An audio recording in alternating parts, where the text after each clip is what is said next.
They didn't even try. And the thing about it is, guys, that it gets worse as the movie goes along.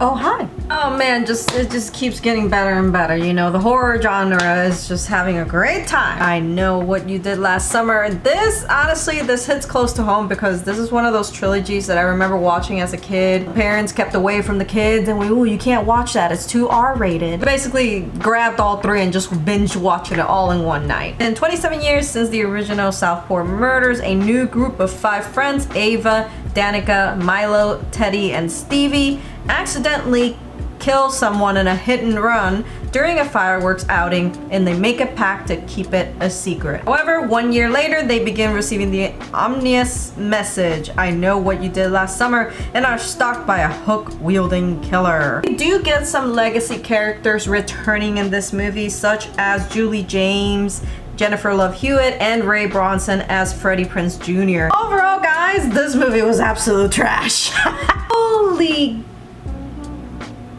They didn't even try. Number one, let's just get into the motivation. Just the motivation as to why this whole story begins in the first place. If you recall in the original group, you know, they were driving drunk and they were swerving around, and because of that, and instead of calling the cops and calling for help, they decide to keep it a secret because they themselves could get in trouble. The premise of the original. This one, nothing like it. Like, what happened? Like, you got the basics just nowhere near in sight. Literally, the group just happened to be in a spot where literally an accident, and it's literally an accident that they had nothing to do with, because it was like, I don't even remember, it's like 2 cars coming by, one of them swerved, yes, but they were fine and they kept going, and then they were walking back to their car, and when another one just spat through and just ran the cliff and, you know, just landed, and that's it. They had nothing to do with it. And to add fuel to the fire, they call the cops. They call the cops and call for help like anyone would, but they didn't file a report, which is, first of all, isn't that weird? When you call the cops and they show up, don't they have to file a report anyway? But it was so weird. It was like they did nothing wrong and they're keeping a secret for what? That they got into an accident? Oh my god. And the thing about it is, guys, that it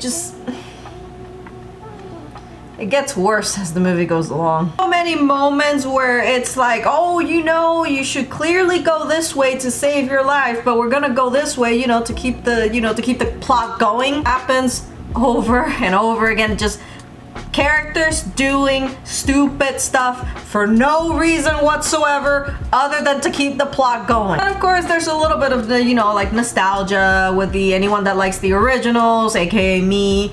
I saw that though. There was a lot of tickling of the, what do they call the member berries? There's a lot of tickling, but it was almost to the point that it started to become itchy. You know what I mean? At least with the new Scream franchise, even though I haven't seen it, but many of my friends are actually big fans of them, they actually like that they're doing something new with new characters and new storylines and just expanding the universe in a way.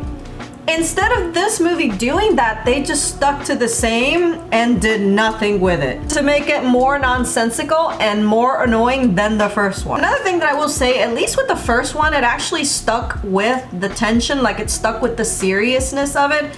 In this one, it felt like they couldn't make up their mind of whether or not they wanted to make a satire of it or to keep it serious. It just kept going back and forth in that. God, guys, I would talk about the characters, but I legitimately remember nothing about the characters because I was just so bored in the cinema. The ending with making, oh, by the way, spoiler alert if you don't want to know, but the ending with Freddie Prinze Jr. turning out to be the bad guy, I was really not happy with that. Again, the motivation is just, it's not good. The motivation for why he's a villain is just not good. I'm sorry. It's not convincing enough. It's not strong enough. It felt lacking in sense, honestly. There was something missing. I just didn't feel what he was feeling. And, you know, in the end, it doesn't matter. Ugh. I refuse to believe that you can't make a good slasher movie. You can.